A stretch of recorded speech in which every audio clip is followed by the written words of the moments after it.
اپنی ہلکی گھنی بیڑ پر ہاتھ پھیرتے کچن میں داخل ہوا. لالا آپ یہاں کچھ چاہیے آپ کو؟ درخشا نے اسفند کو دیکھتے پوچھا. ابھی جو اسٹوو پر رکھی ہانڈی میں چمچ لا رہی تھی. ایک پل کے لیے اس کا ہاتھ دوسرے لمحے اپنا کام کرنے لگی. اسفند یار خان نے گہری نگاہوں سے اس کا جائزہ لیتے درخشا کو اشارے سے کچن سے جانے کا اشارہ کیا. اسفند کے اشارے پر خاموشی سے وہاں سے چلے گی. اسفند کچن کا دروازہ لاک کرتے عبیر کی طرف بڑھا جو اسمارٹ چہرہ لیے اب کٹنگ بورڈ پر سبزیاں کاٹ رہی تھی. اسفند یار خان کو مکمل طور پر نظر انداز کی ہوئی تھی. اسفند یار خان نے مسکراتے اس کے پہلوں میں اپنے دونوں ہاتھ جماتے اسے اپنے چوڑے سینے سے لگایا. کٹنگ کرتے عبیر کے ہاتھ رکھے تھے. جب بال میرے لیے کھولے ہیں تو باندھے کیوں؟ میری جنگلی زہریلی صفاق پٹھانی. اسفند شیشے کے کٹنگ بورڈ پر چاقو. اسفند یار خان نے گردن کے پچھلے حصے پر اپنے دہکتے لب رکھے. آپ کو اپنے موری کی طرح غلط فہمی میں آپ کے لیے کیوں تیار ہونے لگی؟ آپ کے قریب آنے پر میں پگھلوں گی نہیں کیونکہ میں اب عبیر خان نہیں ہے جسے اپنی عزت نفس سے کچھ عزیز نہیں. اگر مجھے کبھی اپنی عزت نفس اور آپ میں سے کسی کو چننا پڑا میں اپنی عزت نفس کو چنوں گی. عبیر اسمارٹ انداز میں کٹنگ بورڈ پر ہاتھ چلایا. چاقو پوری قوت سے کٹنگ بورڈ پر مارا تھا. اسفند یار خان سے کندھے سے جکڑے کا رخ اپنی طرف کر گیا. عبیر کے بال کھول کر اس کے شانے اور کمر پر بکھرے تھے. اسفند یار خان اس کی کمر میں ہاتھ ڈالے اس سے اپنے مزید قریب کر گیا. شوہر اور بیوی میں کہاں سے عزت نفس آ گئی؟ میں نے تمہارا سب کے سامنے دل دکھایا. بند کمرے میں تم سے معافی مانگ لی. بند کمرے میں شوہر کے جڑے ہاتھ اور شوہر کی گرم بائیں اس کی شدید محبت. اور کیا چاہیے بیوی کو؟ اسفند یار خان نے اس کے گال پر ہاتھ جماتے اس کی ہیزل گرے آنکھوں میں دیکھا. اتنا ہی سمجھیں عورت کو اور اس کے رشتے کو؟ اگر اس رشتے میں اتنی آسانیاں ہوتی تو طلاق جیسا لفظ نہ ہوتا. اسفند یار خان یہ رشتہ تو سب سے پیچیدہ ہوتا. یہاں مرد کے منہ سے طلاق نکلا وہاں عورت اس کے حصار سے نکل کر دوسرے مرد کے پاس چلی جاتی. پھر کہاں کی معافی کہاں کی تلافی؟ اسفند یار خان عبیر سپاڑ لہجے میں بولے. مگر محبت کرنے والا مرد مر جاتا یہ لفظ نہیں بولتا. محبت کرنے والے مرد سے مراد بیلٹوں سے داغنے والا، دن رات ذلیل کرنے والا، بند کمرے میں تھپڑ مارنے والا، راتوں کو بستر پر گرم کرنے والا. یہاں بھی میرے اور آپ کے خیالات نہیں ملتے. میرے نزدیک محبت کرنے والا مرد مر جاتا، عورت پر ہاتھ نہیں اٹھاتا، اس کی تذلیل نہیں کرتا، راتوں کو اپنا بستر گرم کرنے زیادہ عورت کو سکون پہنچانے کے لیے زیادہ پریشان رہتا ہے. مر جاتا ہے، اسے کبھی تنہا نہیں چھوڑتا، اپنا خیر نہیں کہتا، دوسری عورت سے چکر نہیں چلاتا. ابھی اس کی شرٹ جکڑ گئی تھی. آخری بات پر اس کی رنگت میں سرخیاں گری تھی. جس عورت کے تم باہر تانے مارے تھے میرا یقین مانو میری زندگی میں کوئی عورت نہیں ہے اور نہ کبھی آئے گی. اسفند نے اس کی سرخ رنگت کو بغور دیکھتے اس کی تھوڑی نرمی سے چھوتے اس کی آنکھوں پر باری باری لب رکھے تھے. اسفند یار خان مجھے فرق نہیں پڑتا، میری طرف سے آپ کو اجازت ہے، آپ دوسری شادی کر سکتے ہیں. ابھی نے اسمارٹ انداز میں کہتے اسفند کو خود سے دور دھکیلا مگر اس کے مزید قریب ہوتے اس کے دونوں طرف میں شل پر ہاتھ جما گیا. برداشت کر لو کہ میرا کسی قریب جانا تمہارے عشق کی انتہا تھی. تو میرے لبوں سے کسی عورت کو نہیں سنگتی تھی. ایسا عشق کرنے والی عورت مر جاتی یا مار دیتی ہے دوسری عورت، پھر تم اپنے ہاتھوں سے اپنے عشق کو ہی مار دیتی ہے. کہیں میری دوسری شادی کرنے پر مجھے مارنے کا ارادہ تو نہیں؟ جو چاقو دن سینے میں ذرا سا اتارا تھا اب کی بار پورا سینے میں اتارنے کا ارادہ تو نہیں؟ اسفند نے عبیر کی ہیزل کی آنکھوں میں دیکھتے بھاری لہجے میں کہا. اسفند نے بے دردی سے اس کی آنکھوں سے نکلتا کاجل صاف کیا تھا. جب یہ تیاری میرے لیے نہیں تو میری آنکھوں میں کاجل لگانے کا کوئی حق نہیں. اسفند اس کی آرز پر گرتے آنسو اپنے لبوں سے چنتے اس کے پیٹ پر سختی سے ہاتھ جماتے اسے شیلف سے لگا گیا. ابھی نے پوری قوت سے اسے لگاتے خود سے دور دکھیلا تھا. اسے شیلف پر لٹاتے اس کی گردن پر جھکا. اسفند چھوڑے مجھے. عبیر اس کے ہنسانے میں بری طرح پھڑپڑائے. اگر یہ سنہری روپ میرا ہے جو تم نے میرے لیے اتنی تیاری کی ہے میں تمہیں کیسے چھوڑ سکتا ہوں؟ زیادہ نہیں تمہارا روپ تہس نہس تو کر سکتا ہوں، زیادہ نہیں مگر تمہاری گردن پر اپنے لبوں کی مہر تو لگا سکتا ہوں، زیادہ نہیں تمہیں اپنی جنون کی سوغاتیں تو دے سکتا ہوں. مدہوشی میں بولتے اس کی گردن پر جھکے وہاں اپنی جنون خیزیاں رقم کر رہا تھا. زیادہ کچھ نہیں تمہارے بدن کی خوشبو میں اپنی خوشبو تو شامل کر سکتا ہوں. اسفند یار خان کی لبوں کی حدود کی تجاوز بڑھتی جا رہی تھی. وہ مدہوشی کی دیوانی کے عالم میں اس کی گہرائیوں پر محبت کی مہریں لگا رہا تھا. اسفند یار خان عبیر سے خود سے دور دھکیلتی چیخی. اسفند اس کی کلائیاں اپنی فولادی ایک ہاتھ میں سختی سے جکڑے اوپر کی طرف کر کے زیادہ کچھ نہیں تمہارا لباس تمہارے بدن پر موجود رہتے اسے بے ترتیب کر سکتا ہوں. اسفند کا ایک ہاتھوں سے بے باکی سے چھو رہا تھا. اسفند کی گہری بے باک حرکتوں پر اس کی سانسیں دھونکنے کی مانند چل رہی تھیں. زیادہ کچھ نہیں میں تمہاری سانسوں کو دہکاتی ان میں ہلچل تو مچا سکتا ہوں. اسفند کی لب اس کی دھڑکنوں سے ہوتے اس کے پیٹ کو نرمی سے چھوڑتے. اسفند یار خان چھوڑے مجھے ورنہ آپ کی جان لے لوں گی. عبیر پھولتی سانسوں کے ساتھ ہلکے بل چکی تھی. اسفند کے ہاتھ کی بے باکی شدت اختیار کر گئی تھی. زیادہ کچھ نہیں تمہارے لبوں میں اپنے انگارہ لب رکھ کر تمہاری کڑی زبان تو محسوس کر سکتا ہوں. اسفند یار کہتے اس کے لبوں کو اپنے لبوں میں دبائے اس کی ہلچل میں جاتی سانسوں کو دہکا چکا تھا. بہت شدت سے اس کے لبوں سے لپٹے اس کی لبوں کی نرماہٹیں محسوس کرتے اپنی آنکھیں سکون سے بند کرتے اپنا تمام پہاڑی وجد اس پر ڈال گئے. عبیر پہ بسی سے تڑپ کر رہ گئی. اس کا جلتا بدن اس کے پور کو جلسا رہا تھا. اسفند یار خان اس کی سانسوں کو کافی دیر تک انہیل کرنے کے بعد پیچھے ہوا تو ابھی نے گہری سانسوں اور نم نگاہوں سے اسفندیار خان کو دیکھتے منہ پھیرا تھا۔ اسفند نے مسکراتے ہوئے پاس پڑا چاقو اٹھایا۔ اسفند کے ہاتھ میں چاقو دیکھ کر ابیر کی آنکھوں میں خوف و ہراس پھیلا تھا۔ وہ اپنے ایک ہاتھ سے اس کی کلائیاں جکڑے ہوئے تھا، اپنا وزن اس پر مکمل ڈالے ہوئے تھا۔ اس کی کمر شیلف پر بینڈ ہوئی تھی، ٹانگیں زمین پر تھیں جن پر مسلسل دباؤ ڈالے اسے سسکنے پر مجبور کرا تھا۔ ابیر نے اپنی بے ترتیب سانسوں سے سہمتے ہوئے دیکھا جو چاقو کی نوک اس کی گہرائیوں پر نرمی سے پھیرا تھا۔ اسفند آپ مجھے اس سے اذیت دیں گے، میرے چاقو مارنے پر مجھ سے بدلہ لیں گے؟ ابیر اکھڑتی سانسوں سے بامشکل بولی۔ تم سے بدلہ لینے کے لیے مجھے تمہیں چاقو مارنے کی ضرورت نہیں، میری صفاق پٹھانی۔ اگر پلٹ کر تم پر تمہاری طرح وار کرنا ہوتا تو اپنی پہلی رات ہی پلٹ کر خدا قسم تمہارے دیے ہوئے زخم کا 10% جتنا بھی زخم دیتا، تم آج تک میری شکل کی دیکھنے کی رداعت بھی نہ ہوتی۔ پہلی رات تم سے حق لیا، تمہاری تذلیل نہیں کی، تمہیں اپنی باہوں میں قربت کے لمحات میں کبھی دھتکارا نہیں، تم خود سونپتی رہی، میں تمہیں باہوں میں سمیٹتا رہا۔ اگر اپنے بھائی کی موت کا بدلہ لینا ہوتا بہت آسان تھا۔ پہلی رات تمہارا غرور اس طرح توڑنا کہ تم کبھی مجھے دوبارہ زخم دینے کا سوچتی بھی نہ۔ اصل چاقو کی نوک اس کی گہرائیوں پر بڑھاتے اس کی سرخ آنکھوں میں دیکھتے بول رہا تھا۔ ابیر کی آنکھیں سرخ، اس کی سرخ جنونی آنکھیں خطرناک حد تک کھل گئیں۔ اپنی دھڑکنوں پر چاقو کی نوک محسوس کرتے اس کی پیشانی پر پسینہ اترا تھا۔ تمہیں یقین تھا اس دن بند کمرے میں تم نے میری باہوں میں بے رحمی سے چاقو اتارا، تمہیں یقین تھا اسفندیار خان تمہیں پلٹتے ہوئے کبھی صفاق نہیں دے گا، سزا دے گا، لیکن اگر میں وہ چاقو کی نوک تمہاری دھڑکنوں میں ذرا سی چبو دوں تو اسفندیار خان نے اس کی دھڑکنوں پہ نرمی سے رکھی ذرا سا چبویا تو ابیر کی آنکھیں سختی سے نیچے بری طرح سسکیاں بھر چکی تھیں۔ اسفندیار خان کا اس کی بدن کی کپکپاہٹ، اس کی سسکاریاں محسوس کرتے کہکا بلند ہوا۔ میری جان تنکے جتنا بھی تمہیں درد نہیں دیا، اور تمہاری سسکاریاں کیسے ہیں؟ وہ چاقو کی نوک اس کی دھڑکنوں پر مسلسل رکھے ہوئے تھا، وہ تو شاید سانس لینا بھی بھول گئی تھی۔ اس کے نازک حصے پر وہ مقابل کی صفاقی برداشت نہیں کرتے، وہ خوف سے مر رہی تھی جیسے پیشانی پر موتی چمکے تھے۔ اسفند نے ذرا سے اوپر ہوتے اس کی کلائی آزاد کرتے اپنی شرٹ اتار کر دور اچھا لی۔ اب ابیر کے سامنے اس کا چٹانی سینہ تھا، ورزشی سینہ جس پر کٹس نمایاں تھے۔ ابیر اس کے سینے پر اپنا دیا ہوا گہرا زخم دیکھ کر نظریں پھیر گئی۔ زخم کی حالت بہت بری تھی، اس نے ڈریسنگ نہیں کی تھی۔ آپ نے اس کی ڈریسنگ کیوں نہیں کی؟ ابیر نے ٹوٹے لفظوں سے پوچھا۔ اس کا گہرا زخم بہت حد تک واضح تھا۔ چہرے پر ابیر نے اپنی کانپتی انگلیاں اس کے زخم پر رکھنی چاہیے۔ اس کا ہاتھ جکڑ گیا۔ تب چھونا جب میری باہوں میں خود کو سونپتے اس زخم پر نرمی سے اپنے لب رکھ سکو۔ تمہارا دیا ہوا جسمانی زخم نے مجھے اندر سے نہیں مارا، تمہاری صفاقی نے اسفندیار خان کو مارا ہے۔ ساری رات سگریٹ پیتے ہوئے سوچا ہے تم نے کیسے مجھے مار دیا۔ ابیر کی نگاہیں اس کے زخم سے رستے خون پر تھی۔ صفاق، میں نے تمہارا ایک نام رکھا ہے، صفاق پٹھانی، صفاق پٹھانی۔ وہ کرب سے بولتا نم آنکھوں سے مسکرایا۔ ابیر اس کی نیلی آنکھیں دیکھتے گہرے سانس لیتے پھر گئی تھی۔ قسم کھائی اس پہ زخم تبھی مرہم رکھوں گا جب تم اس زخم پر اپنے لب رکھو گی، ورنہ یہ زخم ناسور بنے گا میرے لیے۔ اسفند اس کے اوپر سے اٹھتا سیدھا ہوا تھا، ابیر بھی سیدھی ہوتی سرخ چہرے کے ساتھ نظریں جھکائے اپنے بے ترتیب لباس کو درست کرنے لگی۔ آئندہ اتنا تیار ہو کر میرے سامنے نہ آنا، ورنہ ایسے ہی کبھی کچن، کبھی واش روم، کبھی کمرے میں تمہارے قریب آ جایا کروں گا۔ تم سے محبت کا یہ عالم ہے، تمہارے خوبصورت پاؤں دیکھ کر اسفندیار خان اپنے ہوش کھو دیتا ہے۔ اس طرح تیار ہو کر آیا کرو گی تو اسفندیار خان پاگل ہو جائے گا۔ اسفند نے اسے کمر سے جکڑے اپنے اوپر کیا۔ یہی میری سزا ہے، تمہارے قریب رہ کر تمہارے دل پر نہ، مگر یاد رکھنا سزا اتنی ہی اسفندیار خان کو دینا جتنی وہ برداشت کر سکے۔ جس دن تم نے آگ حد سے زیادہ بھڑکا دی تو اس آگ میں تم بھی جلسو گی، تڑپو گی، مگر تم پر رحم نہیں کھاؤں گا۔ اسے چھوڑتا اپنی شال زمین سے اٹھائی کندھوں سے جھٹکتا باہر نکل گیا۔ حیدر خان اپنے عزیز دوست عباس خان کے ولیمے کے لیے پہنچا تھا۔ یہ لوگ حیدر کی شادی پر آسٹریلیا میں تھے۔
عباس خان خاص طور پر اپنے بچپن کی مانگ سے شادی کے لیے اس وقت آیا تھا، اپنی فیملی اور بیوی کو لے کر ہمیشہ ہمیشہ کے لیے آسٹریلیا شفٹ ہونے کا ارادہ رکھتا. اس نے اپنا ولیمہ بہت اونچے پیمانے پر منعقد کیا تھا، اپنی بہت بڑی حویلی کے سرسبز لان میں مردان خانہ اور زنان خانے میں انتظام کر رکھا تھا، اور لان میں بھی انتظام کر رکھا تھا. حیدر خان عباس خان کے بہت اصرار پر رقیہ خانم روز گل کو ساتھ لایا. حیدر خان کی سیاہ لینڈ کروزر عباس خان کے بہت بڑے گیٹ کے سامنے رکی.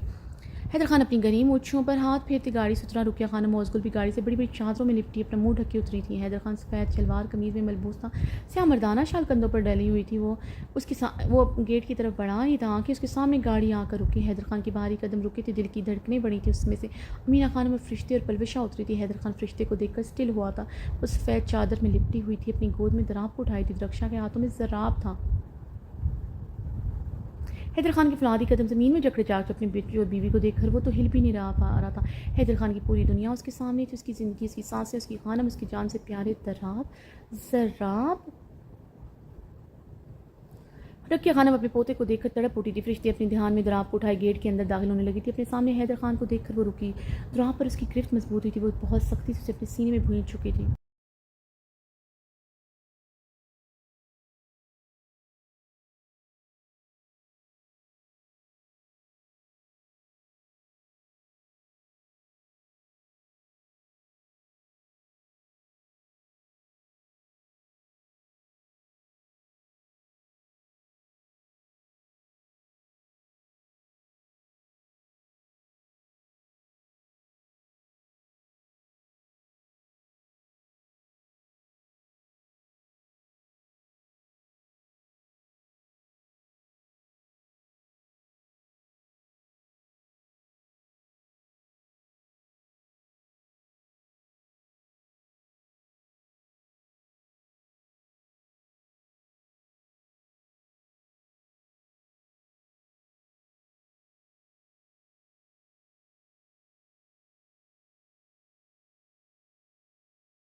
اور اس کو حیدر خان کے قریب ہوتے اس کا بازو چکر گیا. امینہ خانم، درخشاں خانم، رقیہ خانم حیدر خان کو دیکھتے پریشان ہوئے تھے. حیدر خان جیسے مضبوط انسان میں ہلنے کی سکت بھی نہ رہے تھے. اس کی بیوی، اس کے بچے جنہیں وہ اپنی جان سے بڑھ کر چاہتا، اس کے اتنے قریب ہوتے بھی صدیوں کے فاصلے پر تھے. بے بسی کا عالم کیا تھا.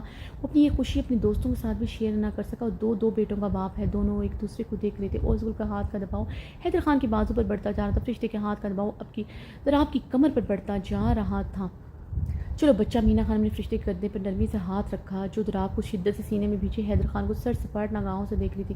رقیہ بےتابی سے اپنے پوتوں کی طرف پڑی. فرشتے نے جلدی سے درخشاں سے دراب کو لے کر اسے اپنے دوسرے کندھے سے لگایا تو تیز تیز قدموں سے گیٹ کے اندر داخل ہو گئی. امینہ خانم، درخشاں اس کے پیچھے تیزی سے گیٹ کے اندر داخل ہوتے. رقیہ خانم روتے ہوئے حیدر خان کی طرف بڑھی. حیدر اوزگل کے ہاتھ سے اپنا بازو چھڑواتا ہوا گیٹ کے اندر داخل ہو گیا. رقیہ خانم کی رنگت اہانت کے احساس سے سرخ پڑی تھی. اوزگل تمسخراتی نگاہوں سے رقیہ خانم کو دیکھتے گیٹ کے اندر داخل ہو گئی. رقیہ خانم پتھرائی کیفیت میں کھڑی تھی. ان کا فرمانبردار بیٹا ان کے آنسو نظر انداز کر گیا تھا.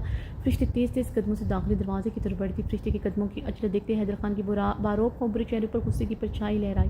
وہ اپنے ساتھ اس کے بچوں کو بھی تکلیف پہنچا رہی تھی. بہت سختی سے دراب کو خود میں بیچ رہی تھی. ایک دم سے قدم لڑکھڑائے تھے. اس سے پہلے وہ گرتی حیدر خان کے قدموں کا فاصلہ طے کرتا اسے اپنی مضبوط باہوں میں تھام چکا تھا. فرشتے کا نقاب ڈھیلا ہوتا اتر چکا تھا. حیدر خان اس کا معصوم چہرہ دیکھ کر مزید اضطراب میں مبتلا ہوا. گہری گرم نگاہیں تھوڑی کے سیاہ گنگور دل پر تھی. ایک ہاتھ کی انگلیاں اس کی سرخ یاقوتی لبوں پر جا ٹھہری تھی. فرشتے سختی سے دراب کو اپنے کندھے سے لگائے ہوئے حیدر کو دیکھ جو سب کی موجودگی فرموش کیے دیوانوں کی طرح اس کے دیکھ رہا تھا. اس کے نقوش پر گہری گرم نگاہیں گاڑے ہوئے تھا. حیدر خان دیوانوں کی طرف سے جب سب کی موجودگی یکسر فرموش کر چکا، یہاں تک کہ اپنے بچے بھی بھول چکا تھا. دراب کے رونے پر حیدر خان ہوش میں. حیدر خان نے دراب فرشتے سے پکڑنا چاہا. فرشتے سر نفی میں ہلاتے ہوئے اپنے قدم پیچھے کی جانب بڑھا گئی تھی. نہیں خان، میرے دراب ذراب پر آپ کا کوئی حق نہیں، انہیں ہاتھ مت لگائیے گا ورنہ الٹے قدموں واپس چلی جاؤں گی۔ آج آپ مجھ پر ہاتھ اٹھا کر مجھے زبردستی نہیں لے جا سکتے۔ اس دن فرشتے کمزور پڑ گئی تھی، مگر آج مجھے اس دن اندازہ ہو گیا تھا میرے بیٹے میری کمزوری نہیں میری طاقت ہے، کمزوری یہ اپنے باپ کے لیے وقت بدل گیا ہے۔ آج فرشتے خان طاقتور اور حیدر خان کمزور ہے۔ فرشتے دراب کو سختی سے خود میں بھیجتے پتریلے لہجے میں بولی۔ حیدر خان فرشتے کی مضبوط آواز پر مسکرایا تھا۔ حیدر خان آج بھی طاقتور ہے، مگر وہ اپنی طاقت کبھی بھی اپنے رشتوں پر نہیں دکھا سکتا۔ حیدر خان کی یہی کمزوری ہے۔ حیدر خان رشتوں پر نہیں، صرف اپنے ایک رشتے پر طاقت نہیں دکھاتا، وہ ہے اس کی جنت۔ میری دعا ہے حیدر خان قیامت والے دن بھی جنت کا حقدار ٹھہرے، میرے حقوق کی کوتاہی میں پکڑا نہ جائے۔ فرشتے آجزی سے کہتے دراب کو کندھے سے لگائے اندر کی جانب بڑھ گئی تھی۔ حیدر خان اس کی بات پر پتھر ہوا تھا۔ حیدر خان نے گہرے سانس لیتے اپنی سرخ آنکھیں انگلیوں کے پوروں سے مسلی، وہ جانتا تھا جنت کے پانی کے چکر میں وہ دوزخ کا حقدار ٹھہرا تھا، اور اس کے دل میں جلتے سلکتے بھڑکتے بھانبروں سے اسے ہر لمحہ باور کرتے، اپنی شال جھٹکتے، اپنی مونچھوں پر ہاتھ پھیرتے داخلی اس دروازے سے اندر داخل ہو گیا۔ رحم خان زادہ حویلی کے اپنے کمرے میں پریزے کے ساتھ بیڈ پر بیٹھا تھا، جو اس کے سینے سے ٹک لگائے سامنے لگی LED پر کارٹون دیکھ رہی تھی۔ رحم بھی کچھ دیر پہلے پہنچا تھا، یہاں آنے پر اسے پتہ چلا تھا فرشتے مینا خانم کے ساتھ ان کے کسی بچپن کی سہیلی کی بیٹی کی شادی پر گئی ہیں۔ وہ زبردستی فرشتے کو اپنے ساتھ لے گئی، تو اپنے بچوں کے ساتھ ہر وقت کمرے میں بند رہتی تھی۔ رحم یہ سن کر خوش ہوا تھا۔ زران بھی اسلام آباد تھا، وہ باقی سب سے مل کر کمرے میں چلا آیا۔ پریزے پچھلے 2 گھنٹے سے اس کے سینے کے ساتھ ٹیک لگائے کارٹون دیکھ، وہ بھی پچھلے 2 گھنٹوں سے اس کے ساتھ کارٹون دیکھتا۔ پریزے ہر تھوڑی دیر بعد کارٹون کریکٹرز کے متعلق بات کرتی، اسے بھی اپنی دلچسپی شو کروانی پڑی تھی۔ وہ کارٹون دیکھ کر کسی کارٹون کریکٹر کی ایکٹ پر ہنستی تو اسے بھی اس کی ہنسی میں ساتھ دینا پڑتا تھا۔ رحم نے مسکراتے ہوئے پریزے کے بالوں پر اپنے لب رکھے، LED پر سرخ آنکھیں گاڑی حور سے ذرا سی ملاقات پر اس کے اندر کی اس کی طلب پیاس کی جدائی طلب کئی گنا بڑھ گئی۔ اس کی پرسنل گارڈ جو ہر وقت حور پر نظر رکھے تھے، حور کی پل پل خبر اس تک پہنچائی جا رہی تھی، مگر وہ اس دن کے بعد اس کے پیچھے نہیں گیا تھا، مگر اس کے لیے وہ مزید بے چین ہو گیا تھا۔ رحم نے بیڈ کراؤن سے ٹیک لگائے آنکھیں موندی تھی کہ دروازہ نوک کرتے عبیر اندر داخل ہوئی۔ السلام علیکم لالا، عبیر نے رحم کو دیکھتے کہا۔ وعلیکم السلام۔ عبیر رحم سیدھا ہو کر بیٹھا تھا۔ پریزے بابا کو تنگ نہیں کر رہی؟ عبیر نے مسکراتے ہوئے پریزے کو پوچھا۔ پریزے تو کسی کو تنگ نہیں کرتی ہے نا پاپا؟ پریزے نے رحم کی طرف دیکھا۔ رحم نے مسکراتے ہوئے گال پر لب رکھے۔ لالا میرے فون پر کب سے حور بھابھی کا فون آ رہا ہے، پریزے سے بات کرنا چاہتے ہیں، آپ کی اجازت ہو تو کروا دوں؟ عبیر نے اپنے فون کو دیکھتے کہا۔ جہاں حور کی پھر سے کال آ رہی تھی۔ مجھے ماما سے بات کرنی ہے پاپا، پریزے جلدی سے بولی۔ فون مجھے تو میں کرواتا ہوں۔ رحم نے عبیر سے فون مانگا۔ عبیر رحم کو فون پکڑائے خاموشی سے چلی گئی تھی۔ رحم نے لب بھنجے فون کو دیکھا جہاں اس کی کال پھر سے آ رہی تھی۔ پریزے میں فون اٹھا رہا، مگر ماما کو پتہ نہیں چلنا چاہیے میں آپ کے ساتھ ہوں۔ رحم نے پریزے سے کہا پاپا جھوٹ بولوں گی؟ ماما کہتی ہیں کچھ بھی ہو جائے جھوٹ نہیں بولتے۔ پریزے سر نفی میں دائیں جانب ہلاتے ہوئے بولی۔ رحم نے گہرا سانس لیا۔ کبھی کبھی بول لیتے ہیں، ایسا کرو آج لاسٹ ٹائم آپ جھوٹ بولنا، پھر ہم دونوں مل کر ماما سے سوری کر لیں گے، سمجھو ماما کو تنگ کریں، اس طرح ہمارے پاس آ جائیں گے۔ رحم نے مسکراتے ہوئے کہا۔ تو پریزے کی آنکھیں خوشی سے چمکی تھی کہ پاپا ڈن۔ پریزے مسکرائی تھی۔ رحم نے کال اٹینڈ کرتے اسپیکر آن کرتے فون پریزے کو پکڑایا۔ ہیلو پریزے جان، کیسی ہو آپ؟ حور کی آواز اسپیکر پر سنتے رحم کے دل میں سکون کی لہر اتری۔ ٹھیک ہو ماما، آپ کیسے ہو؟ پریزے بیڈ پر اچھلتے ہوئے خوشی سے بول رہی تھی۔ پریزے ڈونٹ جمپ، حور کی بات پر پریزے جمپنگ کرتے رکی تھی۔ ماما کو کیسے پتہ چلا پریزے جمپنگ کر رہی تھی؟ پریزے نے حیرانگی سے پوچھا۔ ماما کو سب پتہ ہے، ماما نے بتایا نا، ماما کیمروں میں سب دیکھتی، اس لیے مجھے آپ کے بارے میں سب پتہ ہوتا ہے۔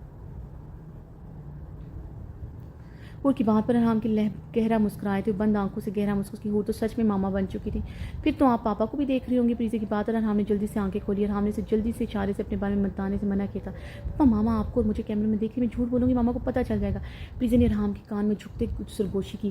پریزے ماما کو کیمروں میں صرف آپ نظر آ رہی، میں نہیں، میرے بارے میں آپ نے اتنا، میں ماما کے ساتھ ہائیڈ اینڈ سیک کھیل رہا ہوں، میں ماما کو نہیں دکھائی دے رہا، آپ ماما کو بتائیں گی تو پاپا ہار جائیں گے۔ رحم نے اسے معصومیت سے ڈیل کرتے کان میں سرگوشی۔ اوکے پاپا انشاءاللہ یو ول ون۔ پریزے نے سرگوشی میں کہا۔ اسپیکر مسلسل حور پریزے کو پکار رہی تھی۔ رحم کے اشارے پر فون کی طرف متوجہ ہوئی۔ ہیلو ماما، پریزے نے فون کان سے لگائے کہا۔ کیا ہوا تھا؟ کس سے بات کر رہی تھی ہم؟ اور پاپا کے بارے میں کیا کر رہی تھی؟ اس کی آواز میں بے چینی محسوس کرتے رحم کے جلتے تپتے دل کو راحت ملی تھی۔ وہ پھر سے گہرا مسکرایا تھا۔ کچھ نہیں ماما، پاپا تو میرے پاس نہیں ہے نا، وہ میرے ساتھ کارٹون دیکھنے۔ پریزے کی بات پر رحم نے اپنی ہلکی گنی پیٹ پر ہاتھ پھیرا، اسے پورا یقین تھا پریزے کچھ دیر بعد سب کچھ بتا دی۔ پریزے آپ پاپا اور ماما اپنی مورے گل کے ساتھ پلے لینڈ گئی تھی؟ اور کی کپکپیتی آواز اسپیکر پر گونجی۔ رحم جلدی سے سیدھا ہوتا سے یس۔ رحم نے پریزے کے کان میں سرگوشی کی۔ یس۔ پریزے نے جلدی سے یس کہا۔ اسپیکر پر کچھ پل خاموشی کے چھائے تھے۔ رحم کی بے چینی بڑھتی تھی، اس کی سانسوں کی آواز سنتے رحم کی سانسیں بھی گہری ہوئی تھیں۔ وہ بھی بے چین ہوا تھا، اپنی بیوی کے اگلے الفاظ سننے کے لیے اضطراب میں مبتلا ہوا۔ پاپا مورے سے بات کر رہے تھے، کیا میرا مطلب پاپا آپ کو پیار کر رہے تھے، آپ کی مورے کو ہی دیکھ رہے تھے؟ حور کی آواز میں اضطراب کے ساتھ بھیگا پن بھی تھا، رحام نے اب مشکل ہی اپنا کہکا گھونٹا تھا۔ تمام اضطراب بے چینی جیسے دور وہ گہرا مسکرایا تھا۔ مسز خان بھی پوزیسو تھی اور یہ انکشاف تو بڑا جان لیوا تھا۔ وہ ایک بار بولتی، وہ اپنی آنکھیں نکال دیتا، کسی عورت کی طرف نہ دیکھتا، وہ تو اپنی اہمیت سے واقف ہی نہ تھی۔ پاپا صرف مورے سے ہی بات کر رہے تھے، میری طرف تو دیکھ بھی نہیں رہے تھے۔ رحام نے پریزے کے کان میں سرگوشی کی۔ پاپا صرف مورے سے بات کر رہے تھے، میری طرف تو دیکھ بھی نہیں رہی تھی۔ پریزے اس کا رٹا رٹایا جملہ روانی سے بولی۔ دوسری طرف لائن فوراً سے کاٹ دی، وہ جانتا تھا دوسری طرف طوفان آ چکا ہے۔ ارحام کا رکا ہوا بلند کہکا گونجا تھا، پریزے تمہاری ماما بہت جلد پاپا کے پاس ہوں گی۔ ارحام پریزے کو گدگدی کرتے خوشی سے چہکتی اونچی آواز میں بولا۔ کمرے میں پریزے کے اور ارحام کے کہکے گونج رہے تھے۔